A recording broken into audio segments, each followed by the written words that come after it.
This dungeon has been turning into a really weird ordeal these last few weeks. I started a new route before Remix, and it was one of the tighter keys, but now it has become a pretty lenient, I feel like, and I'm very, very happy with this route. The thing is, it includes a situation that I would never expect to consider a viable pug thing, and that is doing something in the middle of a boss. Typically, I would never have done this in the past because it seems like most people wouldn't be ready for it, or even one person not being ready for it, causing everybody else to just not matter if they are or aren't, right? And we tested it for weeks and weeks and weeks before Remix, and we didn't see a single time it happened. It was like every time you did it, everybody was ready for it. And somehow now, like 2 months later, nobody's ready for it. And we've had a lot of problems with this on this last boss now, but this run actually is funny for more than just that reason, but I just can't get over how things go so south. Like, this was so clean until it wasn't. The dungeon itself has produced a lot of wacky moments too. Like the other day we were doing this first pull here, and the damage dealer that had Bloodlust walked outside the dungeon to change talents and didn't tell anybody. We just did the whole pack without Bloodlust. By the time they got back, the pack was dead. So you see here, we're going to have no deaths on this first boss, which is usually a huge indicator that you're doing very, very well. I guess like the changes that came in this season really put a lot of pressure on the group. Usually if you can get past this boss with no deaths, you're on a very good track towards upgrading the key. Here's what the new route's looking like. There's some discussion about whether or not this should be the first pull or what ends up being the second pull should be the first pull. I'm of two minds. I don't know. I think it's kind of just a little bit of both, you know, for the value of each idea. I think this one being the first one I do is just because people are more used to landing here. So you're not really going to have people land in a spot that they're not ready, because this is a huge, huge, huge issue in this dungeon. We saw that all the way back to season 1 with that crazy key from Harry. But yeah, if we lose Purgatory to this pack, we are in serious trouble. We did this again, 17, and we had the third pack. We didn't have Purgatory up, and we ended up dying, and we lost the key to it. So we know that if this pack and the second pack go that well, then we're in really good gravy mode. Here's what the second pack looks like. We're going to come over here. I think there's probably better ways to engage it. I'm not like in love with this, but I think standing in between these two packs and letting this stuff funnel in is the best way. Unfortunately, sometimes the healers or maybe even a ranged DPS will pull threat on the mobs as they come in and kind of lead them to a different course. Most times it works out well. We've had it happen where the healers just instantly die. Like, they just run over there and just die before the mobs can even get to me. And that's not happening in this run, right? All the things I'm pointing out are things I've seen failed as the key. We've done a bunch trying to get score from this, and they're not happening. Things are going so perfectly. So then third pull, we grab the lieutenant and we grab the caster and grip that down. I would prefer Bloodlust here. We've had this where I asked for Bloodlust and the people don't do it, and then I end up kind of getting frazzled by the fact that we don't have Bloodlust, and I end up dying. So I said a couple runs ago, I'm just not even going to ask for it. If people use it, that's great. If not, I will prepare to survive on my own. That's why the need Purgatory thing came up. This time I didn't even ask for it. They Bloodlusted. So it's like, it's going so perfect, dude. This is like the perfect run. Next pack on the other side, this was also a very, very, very dangerous pack. So if we didn't Bloodlust the previous one, I'd be happy with Bloodlust here. And then third pack here is the third mini boss. People are saying that you should still value Bloodlust here, even though we're not doing like a big pull around this mini boss, because this is a dangerous pack with the frontal. I think it's just a litmus test, frankly, and we're going to have some people fail the litmus test, one of them being the shaman here. So unfortunately, that is our first death of the dungeon, and I think a telling one for what's to come. You see the orb is facing down that direction. I look like it was on the demon hunter there, and he faces it obviously at the shaman. The shaman just gets ran over. I'm not really sure what this looks like from the ranged perspective, but I think you got to be aware when it's coming out, because if you get ran over, you're going to die. And you see he takes a spike of damage, but then instantly gets chunked for the rest of his health, I assume by the tick of that, and then uses the Ankh spell. And then we have yet again the orb go out. It's down that way towards the group, and the paladin this time is going to get hit by it. Hard to see. Doesn't look like he has bubble available, but he is, yeah, ultimately going to die. So that is now our second death after really just perfection. It was actually perfection. At one point I was thinking we maybe have a chance of double upgrading this. Like, it was going super well. Third boss was the infamous healing check in season 1. I think people have risen to the challenge. I don't know if they nerfed it or if it's just people have gotten better at it, but I have not really seen a lot of failure from the healing perspective on this fight. Utter failure from this knockback here. I'm trying to like get used to gaming this by getting bounced off this little post. It'll like catch you and then you'll just fall right down. I did not do that there. Here's a little bit better angle off the post. Watch this knock back. I'm going to press my back up against it and you don't even move. So there you go. Healing through this, no problem. There's the spirit link, and then this nonsense happens. This actually sucks, and it's something I didn't know about when I switched to tanking over here. This can happen where it just gets clipped by those like sconces or whatever, the fire things, so those little braziers out there, for some reason that counts as a structure, and so the ball will run right into them. I'm really shocked it only killed 2 people, but because we had such a clean run up until this point, we do have battle reses available. Now we know that leaving this boss with like 9+ minutes is going to be what we need to upgrade the key or have a shot at it at least. And now we see, because of those 4 deaths that we just had, they were all honestly pretty bad deaths, like deaths that definitely shouldn't have happened and things we could have easily predicted to not happen given how clean the run went. Now all of a sudden we're in dire straits timer wise. Okay, so that is on the mind here as we come up to it. Yeah, Tom points out in chat, he says don't want to be under 8 here, but I'm thinking about this, like we need enough time here because this trash that we're going to fight in the middle of the boss here can take longer and longer because people are failing to recognize it. So we get up here, we see the guy says mana twice. All right, this is normally something in the dungeons I'm like, just let them drink and we'll just move on, right? But because the guy's really far away, I'm giving him a few extra seconds and I'm assuming he has what he needs here. But now you see something very, very strange. We are fighting the mini boss and the guy gets this purple debuff on his character. I have no idea what this is. I need somebody to explain what this is to me. People in the chat were kind of explaining it, but I'm not sure. Maybe there's some alternative things here that can come up. But as you see, this guy gets one shot. Look at it. So again, we'll watch it. You can see the debuff on the character, and when the debuff expires, he expires as well. I have no idea what that is, but this is a ridiculous form of mistake because he's going to die, and then for some reason, unbeknownst to me, he's going to be battle rezzed. Watch this. Okay, see, his corpse is right next to us. Look at this mini map right now. You can see the edge of the blue dot, and you can see the res stone. They are like 20 yards apart. Like I literally, if I turned my camera a bit up, you would be able to see the res points and his corpse in the same shot. So for some reason, I cannot understand. Somebody is going to cast the battle res, which is bad, and then he's going to take the battle res, which is 10 times worse. So I know that we are in serious trouble now because we have no battle res, and we're going to do this last part of the dungeon. I'm going to let you guys watch my live reactions to this instead of me commentating on it. We'll be back at the end.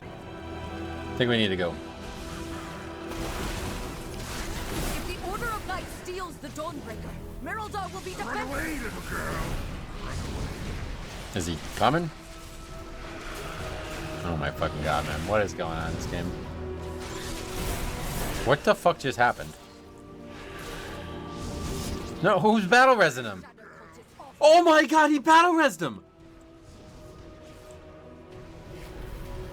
Brother, this is where you respawn! I don't know how he died. I mean, how the fuck did he die?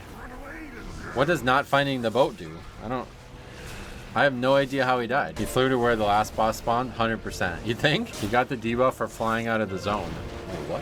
What does that even mean? He flew out of the normal map is what that means? What? How? Why? What? I really hope there's no more deaths because I would really like to see how close we actually are. This darkness is deadly. The Lamplighter's blessing will keep you safe.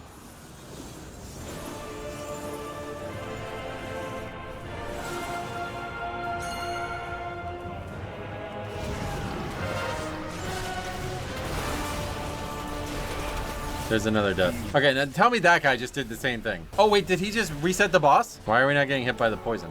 This mage thinks we have count. Wow, this is scary. This is really scary. Release? Oh, what is he even saying? Release? This is a 17. This looks like something you'd see in a 2. How the fuck did he die then? So he didn't reset the boss. I thought he died by hitting the boss, but he didn't. He just died to flying, I guess. Follow tank. All right, I'll meet you at the boss.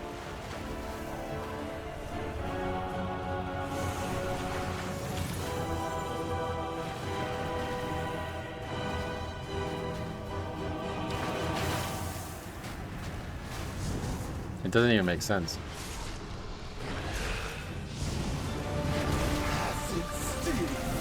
He died to just flying, yeah. But not even related to going the wrong direction, basically.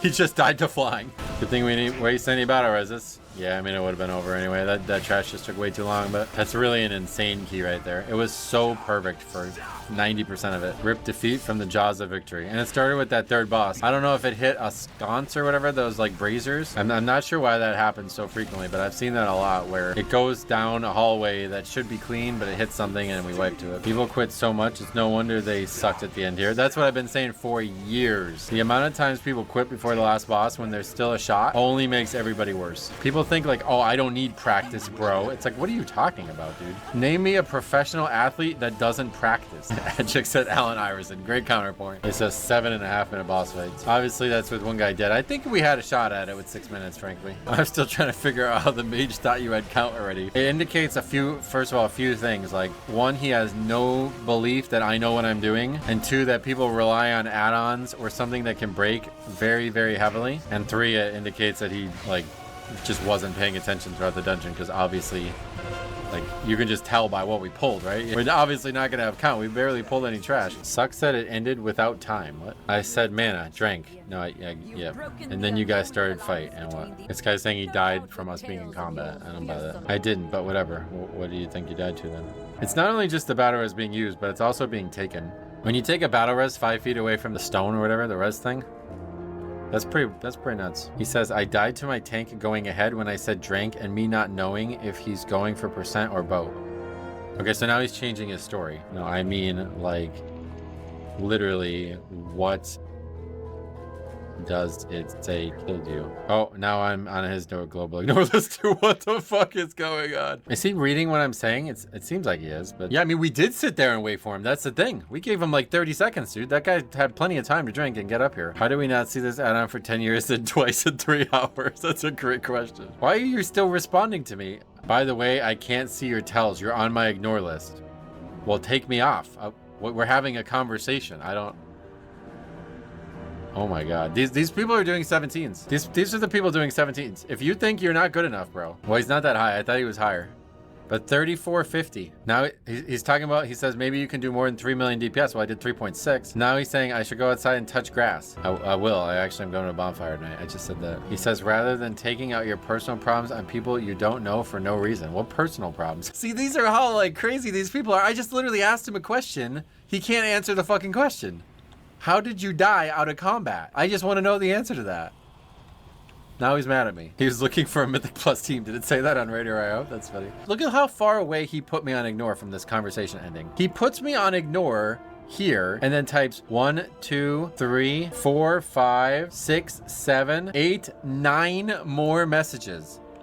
He puts me on ignore and then types 9 more messages, all while I'm not allowed to reply to him. I think he died to the darkness sitting besides a pack of trash. I think that's what it was. Anyway, I gotta go. Thank you for watching. Stay tuned for the next video. See you guys on stream this week. So if anybody knows what actually happened there or what killed that guy, please let me know, because I'm still confused. I still have no idea. I'd love to hear from what you think his perspective is. I was just genuinely asking him because I've never seen a death like that. I've never seen somebody just get one shot by a debuff expiring. But yeah, I do think probably just drink on the boat, right? Like, this was the problem that I was setting up there when I was talking about it before. Usually you give these people time to drink and then you just move on, right? Like, once they sit down and drink, they're good and they'll catch up. But because he wasn't there, it was like this weird kind of situation. Like, he chose to drink at the boss and we all just kind of left him in the dust. It probably feels worse than it actually is. It probably looks like you've just been abandoned by your group, but I don't know. He's saying he couldn't figure out where we were, I guess, is his perspective. I don't understand that. You just look at the map. It's pretty clear.